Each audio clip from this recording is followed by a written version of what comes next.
গাঁটি কচু তো আমরা খেতে খুবই পছন্দ করি, আর আমার মতো এভাবে রান্না করলে ছোট থেকে বড় সবাই কিন্তু গাঁটি কচু খুবই ভালোবেসে খেতে পারবে।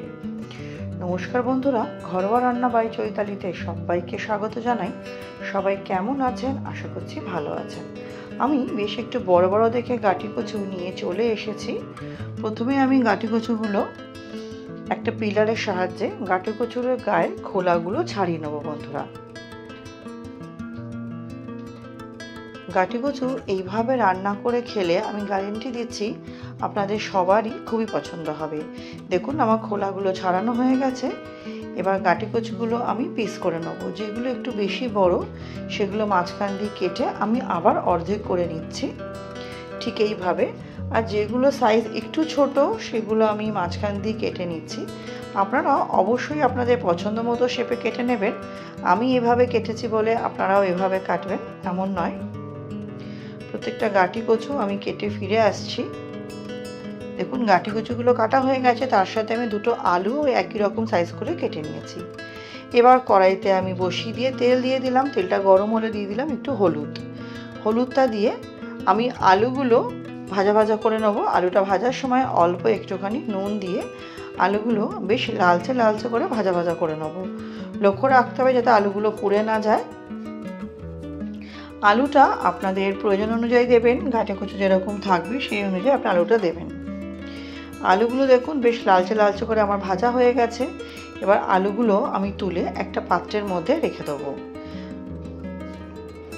আলুগুলো তোলার পর যে তেলটা আছে তার মধ্যে গাঁটি কচুগুলো অল্প একটু নুন দিয়ে আর হলুদ দিয়ে আমি ভাজা ভাজা করে নেব। গাঁটি কচুগুলো বেশ ভাজা ভাজা করলে খেতেও কিন্তু খুব সুন্দর হয়, আর টেস্টটাও দুর্দান্ত হয়। বন্ধুরা,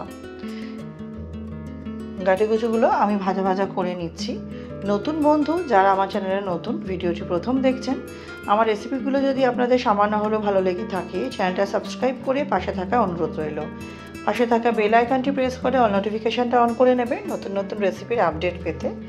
এবং একটি অনুরোধ করব, ভিডিওটা দেখার শুরুতে অবশ্যই একটা লাইক দিয়ে দেখা শুরু করবেন এবং অবশ্যই স্কিপ করবেন না। স্কিপ করলে পুরো পদ্ধতিটাই মিস করে যাবেন। এবার একটা মশলা করে নেবো। তার জন্য আমি এখানে নিয়েছি সাদা জিরে, আদা, রসুন, টমেটো আর কাঁচা লঙ্কা। কাঁচা লঙ্কার ঝালটা অবশ্যই আপনাদের স্বাদ অনুযায়ী নেবেন। কচুগুলো আমার ভাজা হয়ে গেছে, আমি কচুগুলো তুলে নিলাম। এটা ফোড়ন দেবো। দিলাম হচ্ছে গোলমরিচ দিয়েছি, লবঙ্গ দিয়েছি, এলাচ দিয়েছি 4টে মতো, তেজপাতা আর 2টো শুকনো লঙ্কা। শুকনো লঙ্কাগুলো অবশ্যই একটু ফাটিয়ে নিয়েছি, নাহলে তো মুখে ফেটে আসবে। দিয়ে ফোড়নগুলো একটু সুন্দর করে ভাজা ভাজা করে নেবো, যাতে ফোড়ন দিয়ে একটা খুব সুন্দর গন্ধ আসে। ফোড়নগুলো ভাজা হয়ে যাওয়ার পর যে মশলাটা আমি করে রেখেছিলাম সেটা দিয়ে দিলাম। এখানে আমি পেঁয়াজের ব্যবহার করিনি। যদি আপনারা চান তো পেঁয়াজ ব্যবহার করতেই পারেন, ফোড়নে দিয়ে দেবেন পেঁয়াজটা। আমি ব্যবহার করিনি পেঁয়াজের। মশলাটা তেলের মধ্যে দিয়ে প্রথমে ফোড়নের সাথে মশলাটা একটু ভালো মতো আমি কষিয়ে নিচ্ছি। তারপরে এর মধ্যে কিছু রেগুলার মশলার ব্যবহার করব। বন্ধুরা, রেসিপিটা অবশ্যই অনুরোধ করবো বাড়িতে একবার ট্রাই করবেন। কেমন লাগলো কমেন্ট সেকশনে জানাবেন। আপনাদের সুন্দর সুন্দর কমেন্টের মাধ্যমে অনেক বেশি উৎসাহিত হই নতুন নতুন রান্না করে উপস্থাপনা করার জন্য এবং এগিয়ে যাওয়ার জন্য। এবার আমি দিয়ে দিলাম 1 চামচ ধনে গুঁড়ো, হলুদ দিয়েছি 1 চামচ আর নুন দিয়েছি স্বাদ অনুযায়ী। আর দেবো হচ্ছে এখানে আমি ঘরে একটু চিকেন মশলা ছিল তাই অল্প একটু চিকেন মশলা দিলাম, আর দিলাম কাশ্মীরি লঙ্কার গুঁড়ো। দিয়ে সমস্ত মশলা আমি ভালো মতো ভাজা ভাজা করে নেব। কাশ্মীরি লঙ্কার গুঁড়োটা একটু বেশি করেই দিলাম যাতে রঙটা সুন্দর আসে। পরে আরেকটু দিয়েছিলাম, দিয়ে একটু ভালো মতো কষাতে কষাতে আমার যেহেতু একটু শুকনো শুকনো লাগছিলো বলে খুব সামান্য একটু জল দেবো, যাতে নিচে মশলাগুলো পুড়ে না যায়। জল দিয়ে একটু ভালো মতো আমাকে নাড়াচাড়া করিয়ে মশলাটা আমাকে কষিয়ে নিতে হবে, যাতে গুঁড়ো মশলার বা বাকি যে মশলাগুলো ছিল আদা রসুন সেগুলো যেন কাঁচা গন্ধটা চলে যায়। দেখুন, খুব ভালো মতো কষে গেছে এবং তেল ছাড়তেও শুরু করে দিয়েছে।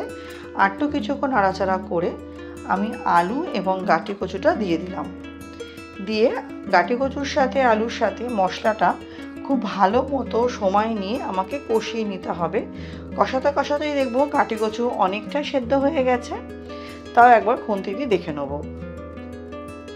গাটি কচুর এরকম একটা রেসিপি বন্ধুরা গরম গরম ভাতের পাশে যদি থাকে তাহলে মাছ মাংস কিছুরই প্রয়োজন হবে না। এর কাছে মাছ মাংসের স্বাদও ফেল হবে, মনে হবে এই দিয়ে এক থালা ভাত নিমেষের মধ্যে শেষ হয়ে যাচ্ছে। এতটাই অপূর্ব হয়েছিল বন্ধুরা এটা খেতে। আপনারা অবশ্যই আমার মতো করে একবার বাড়িতে ট্রাই করবেন। গাটি কচু আর আলুটা খুব ভালো মতো মশলার সাথে একটু সময় নিয়ে কষিয়ে নিতে হবে। কষাতে কষাতে দেখবেন কি সুন্দর তেল ছেড়ে এসছে।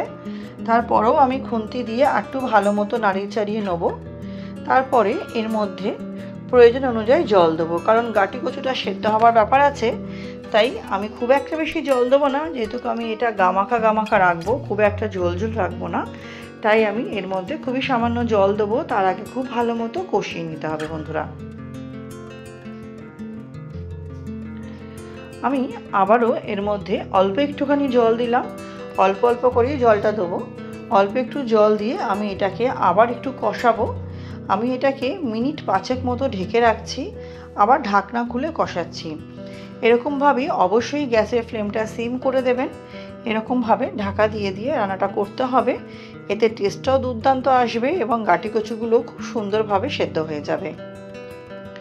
দেখুন খুব সুন্দর সেদ্ধ হয়ে আমার খুব সুন্দর তেল ছাড়তে শুরু করেছে। দেখতে যতটা সুন্দর হয়েছে বন্ধুরা, খেতেও কিন্তু অপূর্ব হয়েছিল। আমি আরেকটু খুন্তির সাহায্যে গাটি কচুগুলো খুব ভালো মতো নাড়াচাড়া করে কষিয়ে নিচ্ছি। তারপরে এর মধ্যে আমি আরও একটু জল দেবো। একটু দেখে নিচ্ছি গাটি কচুগুলো সেদ্ধ হয়েছে কিনা। দেখুন এখনও সেদ্ধ হবে, একটু শক্ত আছে। তাই জন্য এর মধ্যে আমি আরেকটু জল দিয়ে মিনিট 5 মতো ফুটিয়ে নিয়েছিলাম। মিনিট 5 পরে দেখুন, অবশ্যই ঢাকা দিয়ে দেবেন আর সিমে করবেন রান্নাটা। মিনিট 5 পরে দেখুন খুব সুন্দর একটা কালার চলে এসছে। আর গাটি কচুগুলো কতটা সেদ্ধ হয়েছে সেটাও একবার আমি দেখে নেব। দেখুন গাটি কচুগুলো আমার অনেকটাই সেদ্ধ হয়ে গেছে। এর থেকে বেশি সেদ্ধ করলে গলে যেতে পারে, তাই গাটি কচুটা আমার সেদ্ধ হয়ে গেছে। এবার খুব ভালো মতো আমি এটা আরেকবার নাড়াচাড়া করে নেব। সুন্দরভাবে এটা আমার কষে গেছে বন্ধুরা। এর মধ্যে আমি এবার সমস্ত স্বাদকে ব্যালেন্স করতে দেবো খুব সামান্য চিনি। যদি আপনার এই চিনি পছন্দ না হয় আপনারা স্কিপ করতে পারেন। চিনি দিয়ে কিছুক্ষণ নাড়াচাড়া করে নেবো যাতে চিনিটা খুব সুন্দরভাবে মেল্ট হয়ে যায়। তারপর আমি এর মধ্যে দিয়ে দেবো হচ্ছে অল্প একটু ঘি। ঘিয়ের পরিমাণটা আমি একটু কমই দিলাম বন্ধুরা। ঘিটা দিয়ে একটু ভালো মতো কিছুক্ষণ এটা আমি ফুটিয়ে নেব। তাহলেই আমার রেসিপিটা রেডি হয়ে যাবে। আমি নামিয়ে গরম গরম পরিবেশন করব গরম গরম ভাতের সাথে। আমার সাথে রেসিপিটি শেষ অবধি দেখার জন্য আপনাদের সকলকে অনেক অনেক ধন্যবাদ বন্ধুরা। কেমন লাগলো অবশ্যই জানাতে ভুলবেন না। তাহলে আজকের মতো ভিডিওটা আমি এখানেই শেষ করছি। নেক্সট দিন আবার হাজির হয়ে যাব নতুন কোনো রান্নার সাথে। সবাই খুব ভালো থাকবেন, সুস্থ থাকবেন।